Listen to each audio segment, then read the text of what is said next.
जैसे लेडीज को गहने देख के आंखों में चमक आती है, मुझे कबाड़ देख के चमक आती है। प्रिया जी कह रही हैं you are now entering a stress free zone, so leave your worries, we are already. नमस्कार दोस्तों, आज परिचय श्रृंखला में हम आपका परिचय करवा रहे हैं श्रीमती प्रिया गुप्ता जी से। वो एक हस्तशिल्पी हैं और वेस्ट को, जो जिन चीज़ों को हम फेंक देते हैं, जो कबाड़ का हिस्सा होते हैं, उनसे बड़ी सुंदर कलाकृतियाँ बनाती हैं। आप देख रहे हैं इनका घर एक सज रहा है अपनी ही कलाकृति से। तो प्रिया जी, कैसी रही है यात्रा, वो बताएं। Thank you Kapil ji.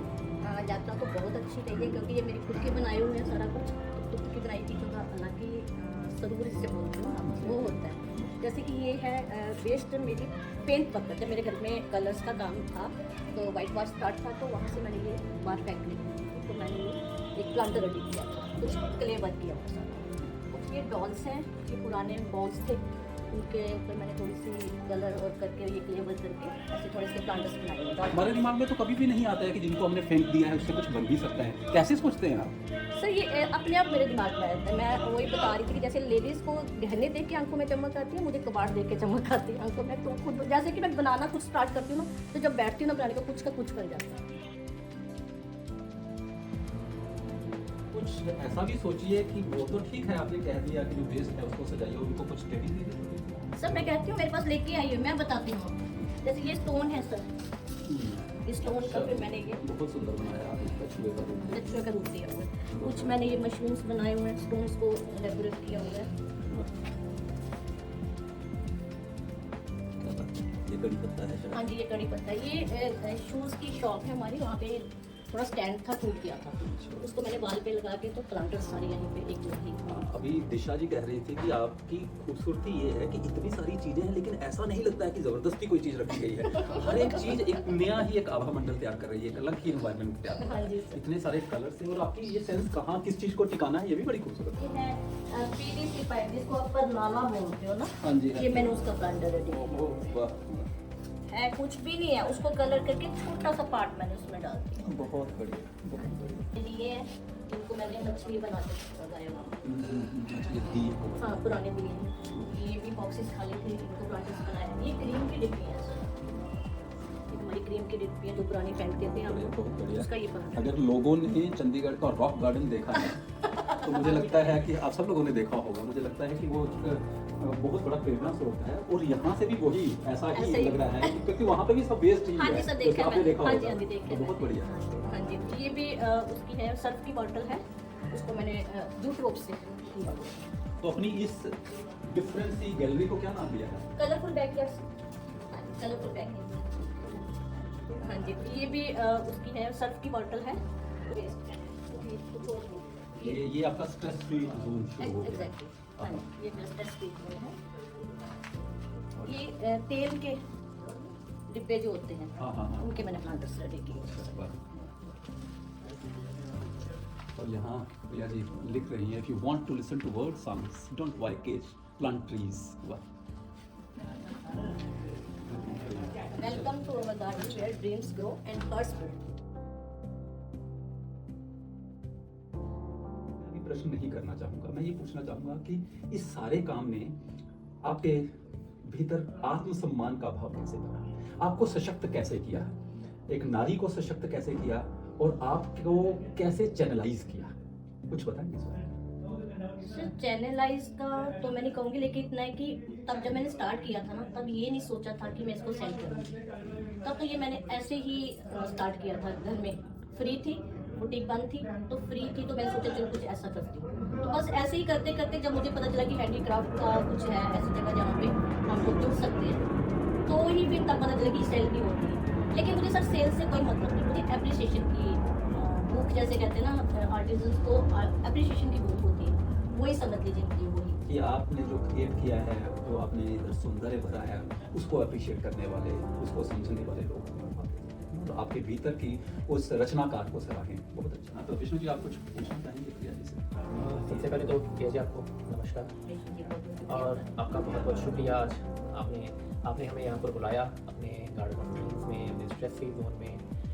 ये सारा देख करके वैसे तो बहुत अच्छा लगा। जैसे ही घर में एंटर किया तो सबसे पहले एक वही है कि पॉजिटिव और कहते हैं स्ट्रेस फ्री माहौल देखने को मिलता है। तो इस सब के बारे में आपको कैसे एक इंस्पिरेशन आई आपको, या आपको कैसे लगा कि ये सब कुछ मुझे करना चाहिए? सर मदर ने तो शादी से पहले पुश किया था पेंटिंग्स के लिए, तो शादी के बाद नहीं कर पाई। वो ब्रश मैंने नहीं उठाया था शादी के बाद। वो तो आप देखते हैं कि लेडीज़ के लिए कुछ देखना पड़ता है सब। जी जी जी। तो कोविड में जब फ्री थी तो ऐसे ही बैठ के मैंने थोड़ा सा कुछ सेलो टेप से एक मैंने बास्केट बनाई थी उसके अंदर वाले जो हिस्से से। तो तब बेटे ने देखा था सबसे पहले, तो इसी ने मेरे को बोला मम्मा आप तो बड़ा अच्छा ये बनाया, तो कुछ और भी बनाइए इससे। वो कहते हैं ना कि या तो मदर पुश करे या अपना बेटा जब ये बात बोलता है ना सब बहुत अच्छा लगता है। पहली अप्रिशिएशन मुझे मेरे बेटे से मिली। हाँ, अभी हम उनसे मिले अच्युत जी की हाँ, बात कर रहे हैं। अच्युत से। बहुत सुंदर नाम है और बड़ी सुंदर प्रेरणा आपको उनसे। हाँ जी, तो उसी ने मेरे को बोला कि जैसे बाहर निकालता है ना उसको मम्मा नहीं अब नहीं, अब पीछे मुड़ के नहीं देखोगे, अब आप आगे देखो। चलिए, ये तो आपको बहुत अच्छी बात है कि आपको घर से एक इंस्पिरेशन, घर से एक जब सपोर्ट मिलती है हाँ जी। तो मुझे लगता है कि सबसे पहली अप्रिशिएशन कह लो हमें वहीं से हमें मिल जाती है, क्योंकि घर की जो सपोर्ट है वो शायद मुझे लगता है सबसे बड़ी सपोर्ट होती है जब घर वाले हमें हमारे काम में सपोर्ट करने लगते हैं। तो आपको ये काम किया जितना भी आपने बताया, आपने शादी से पहले कुछ काम किया, फिर अभी आपने कोविड में स्टार्ट किया, तो इस सारे काम करने के दौरान आपको क्या क्या डिफ़िकल्टीज भी फेस करनी पड़ी, आपको क्या क्या चैलेंजेस आए, आपने क्या क्या देखा जो आप बताना चाहेंगे लोगों को, ताकि जब हम अपने बारे में बताते हैं अपने डिफ़िकल्टीज के बारे में लोगों को एक पता लगता है कि हाँ हम जुड़ते हैं लोगों से। सर डिफिकल्टीज तो बहुत सी आई थी मुझे। काफ़ी लोगों ने मुझे बोला था कि ये वेलों का काम करती है, इसको तो काम शाम तो कुछ है ही नहीं, ये वेलों का काम करती है। तो लेकिन मुझे बेटे का सपोर्ट था, हस्बैंड का सपोर्ट था, तो मुझे बाकियों का कुछ लेना देना नहीं था। जी जी, वहीं पर हमारी सपोर्ट। हाँ जी, तो मुझे ये होता था कि फालतू बातें करने से अच्छा है कि अगर हम इस तरफ अपना ध्यान दें तो फालतू की बातों से भी बचे रहेंगे, तो हमारा कुछ क्रिएटिव प्रोडक्ट भी वहाँ से बनते रहते हैं। हाँ जी। जी, एक्चुअली वही बात है जो आमतौर पर वेलों का काम माना जाता है, वो नहीं पता कि हमारे भीतर ये कितनी संतुष्टि मिल रही है वो काम करके। हाँ जी। हाँ, बड़ी बड़ी अच्छी बात भी ये बताई कि संसार के जितने सुंदर काम है ना वो सारे वेलों के या बेकार लोगों के ही काम है। Exactly. एक्चुअली सबसे महत्वपूर्ण वही काम है। हमारे सामने देखिए पिक्चर्स हैं, यमुना बह रही है, कदम का पेड़ है और वन कृष्ण बैठे बंसी बजा रहे हैं। कोई कह सकता है ये बेलों का काम है, तो भैया ऐसे बेले सारे हो जाओ, खुद आनंद से भर जाओ तो दूसरों को आनंद दे सकोगे ना, दूसरों तक तभी संप्रेषित हो सकेगा। कलाएं जितनी हैं हमारी, चाहे चित्रकला है, चाहे संगीत कला है, चाहे ये हस्तशिल्प है, चाहे नृत्य है, वो सारे साधना मांगते हैं। वो हमारे दिमाग को बेला करते हैं वरीज से, चिंताओं से और सकारात्मक तरंगों से भरते हैं। ये समझना चाहिए लोगों को। तो आप तो बड़ी एक क्रिएटिव प्रोसेस के साथ जुड़े हुए हैं। असल में उनको भी सीखना चाहिए आप सब लोगों से, जो जी कहते हैं कि ये बेले हैं, उनका भी दिमाग उन चीजों से बेला हो जाए, हम तो कहेंगे। लेकिन सर मुझे ना बहुत अपनी नेचर में भी बदलाव आया इन चीज़ों से। ये एक मेडिसिन है सर। बहुत अच्छी बात, यही सुनना चाहते हैं। हाँ जी, ये मेडिसिन है स्ट्रेस के लिए। तो जब भी मुझे कभी स्ट्रेस होता है ना सर, तो मैं ब्रश पकड़ लेती हूँ।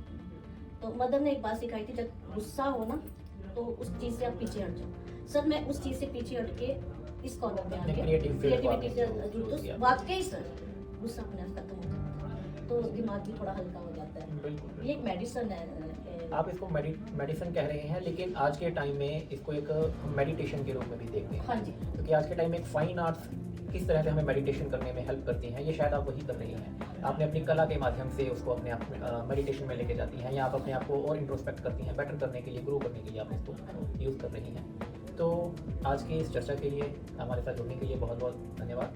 लेकिन इस चर्चा को ख़त्म करने से पहले मैं एक बात चाहूँगा, आप हमारे सभी दर्शकों को बताएं, जो भी हमारे दर्शक देख रहे हैं, श्रोता सुन रहे हैं, कि अगर वो इस सब क्रिएटिविटी के फील्ड के साथ जुड़ना चाहते हैं तो वो कहाँ से शुरुआत करें, उनके लिए क्या एक इंस्पिरेशन होनी चाहिए, एक कह लो कि बूस्टिंग फैक्टर होना चाहिए जो यहाँ से वो स्टार्ट कर सकें। क्योंकि बहुत सारे लोग होते हैं जो चाहते तो हैं काम करना, लेकिन एक इनिशिएशन नहीं मिल पाती है। उस इनिशिएशन के लिए आप क्या कहना चाहेंगे? सर मैं सॉरी विष्णु जी, मैं उनसे यही कहना चाहूँगी कि आपको अगर इंटरेस्ट है तो मेरे पास आ सकते हैं। मैं आपको बताऊँगी कि कैसे इसको किया जाता है, कोई मुश्किल काम नहीं है।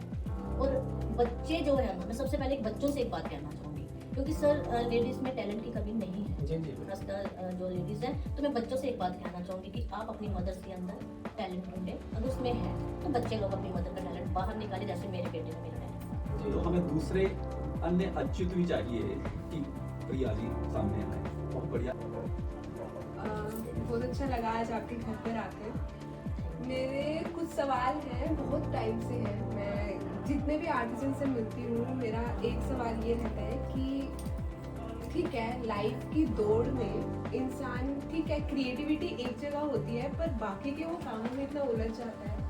तो आपने अपनी क्रिएटिविटी को कैसे से मतलब जिंदा रखा है? आपको नहीं लगता कि टाइम मैनेज नहीं हो पाता है, बाकी की चीज़ें हैं, तो आपने अपने क्रिएटिविटी को कैसे जिंदा रखा है throughout all this time? Disha, बाकी जो काम है ना उनसे ये ऊपर उठ गई थी क्रिएटिविटी। तो मुझे लगा कि काम अपनी जगह, क्रिएटिविटी अपनी जगह। तो फिर मेरे को इन दोनों में जो चूज करना था ना, वो क्रिएटिविटी बेस्ट लगी। अच्छा। हाँ, तो वो मैनेज हो जाता है जो बाकी काम। तो मैंने जैसे कि कपिल जी को बताया कि एक मेडिसिन है, तो मेडिसिन भी जरूरी है लेनी, तो इसलिए मैंने इसको ज़्यादा वो किया। हाँ, आजकल तो इसके ऊपर म्यूजिक थेरेपी के रूप में इस्तेमाल, कलर थेरेपी है। हम जानते हैं कि केवल कलर के साथ खेलना ना आता हो, कलर्स को लगाना, पेश करना आप भी जानते होंगे और आपने भी अनुभव किया होगा कितना कितना हमें स्ट्रेस से और एंजाइटी से कितना दूर ले जाता है। और अगर किसी को नॉलेज है कौन सा कलर कहाँ लगाना है और उसका कुछ वो बना पाता है, तो उसकी तो बात ही मतलब कमाल है। हम आजकल इन दिनों मेडिटेशन पे कुछ वीडियोस बना रहे हैं, उसमें यही है कि कैसे चित्रकला हमें उस ध्यान की स्थिति में ले जाती है, कैसे संगीत हमें उस ध्यान की स्थिति में ले जाता है। मैं सिर्फ 2 मिनट में ये बताना चाहूँगा कि जब एक चित्रकार ब्रश से पहले तो वो रंग लगाता है, एक स्केच करता है, स्केच में रंग करता है, फिर वो जो साकार रूप देना चाहता है, जो बनाना चाहता है, जब वो बनने लगती है और वो फिनिशिंग टचेस दे रहा होता है, वो ऐसी कमाल की स्थिति है, यहाँ पे विचार रहते ही नहीं है और वो विचारों के परे वाली एक ब्लिस को अनुभव कर लेता है। वही ध्यान की स्थिति है। एग्जैक्टली हम कैसे ट्रेवल करते हैं इसके द्वारा उस ध्यान में, जहाँ संगीत के द्वारा उस ध्यान में, तो ये तो आपका भी अनुभव रहा होगा, आप मेरा भी अनुभव रहा होगा, जब आपका भी अनुभव रहा होगा। केवल जब हम उसको समझते हैं उस ढंग से, तो वो हमें और एनरिच जैसे समृद्ध करता है। मेरा एक सवाल और है, जैसे आप कुछ भी आप आर्टवर्क शुरू करते हैं, तो शुरू करने से पहले आपके मन में ये ख्याल नहीं आता कि आर्टवर्क अगर वैसे टर्न आउट नहीं हुआ जितना खूबसूरत आप सोच रही हैं, तो क्या आप उसको बनाना छोड़ देते हैं या कंटिन्यू रखते हैं? कैसे आप, मतलब ये थोड़ा प्रैक्टिकल क्वेश्चन है, क्योंकि अगर कोई भी आर्टिसन एक काम शुरू करे तो उसके मन में ये हिचक, अगर कोई बिगिनर शुरू करे इंपॉर्टेंटली, तो ये हिचक रहेगी कि अच्छा ये अच्छा नहीं बना, ये बुरा बना, इसको हम कैसे यूटिलाइज करें। तो आपको वो नहीं होता आर्टवर्क बनाते पहले कि ये अच्छा बनेगा, बुरा कैसे? दिशा, ये आपने बहुत ही सुंदर क्वेश्चन पूछा मुझे, बहुत ही सुंदर। एक्चुअली होता है ये, जो बहुत परफेक्टली होगा ना, उससे भी गलती होती है कि कुछ भी अगर हम लोग जैसे बनाते, कुछ गलती भी हो जाएगी ना, मैं उसको फेंकती नहीं हूँ, कभी नहीं फेंकूंगी उसको। मुझे उसको देख के लगता है कि ये ज्यादा खूबसूरत है, क्योंकि अगर मैं उसको फेंक दूंगी ना, तो वो मेरे दिमाग में रहेगा कि नहीं नहीं, ये इस चीज के साथ गलती हो जाएगी मेरी, इसको फेंक दूं, क्योंकि मैं इसके साथ जुड़ी हूँ। तो वो जैसे कहते हैं ना सर कि कपिल जी, जैसे कि नेचर में जो ये प्लांट्स होते हैं ना, ये भी हमारी बातें सुनते हैं, ये तो आपको पता है, ये हमारी बातें सुनते हैं। तो वैसे ही जो कला होती है ना, ये भी, इनमें भी जान होती है। तो अगर मैं इसको फेंक दूंगी ना, तो इसके लिए गलत हो जाएगा। इसलिए फिर मैं इसको जरूर, इसको कुछ और करके ना, फिर मैं इसको पूरा कर देती हूँ। हो सकता है कि वो चीज, जैसे कि ये चीज, जैसे ये मग था ना, तो इसको भी मैंने ये कुछ बढ़ावा देके इसको ये अलग से चीज बना दी। अगर वो गलत भी होती है ना, तो और ज्यादा खूबसूरत बन जाती है। मतलब ये कहना ये चाह रही है कि जिस रूप में सोचा, अगर उस रूप में नहीं बनी, बना, जिस रूप में बनी उसी को स्वीकार, वही अपने आप में कमाल है। हाँ, ये बड़ी सुंदर बात है, बड़ी सुंदर बात है। बिल्कुल, आपने बहुत मेरी बात को बहुत अच्छी तरह से पकड़ा। दिशा जी भी मेरी हाँ, बात पकड़ आपने रही ये है पकड़ा बहुत अच्छी तरह से, क्योंकि वो भी तो क्षण हमने जी लिया ना पूरे का पूरा। हाँ। और ये तो बात मेरे को आपकी बड़ी खूबसूरत लगी है कि ये लाइफलेस नहीं है, इनमें प्राण है, इनमें जान है, और ये फील करके जब आप काम करते हो तो वो कमाल का होता है। इसीलिए कहा जाता है कि एक कवि, एक चित्रकार, एक संगीतकार अति सूक्ष्म भावी होता है, अति संवेदनशील होता है। बहुत बढ़िया।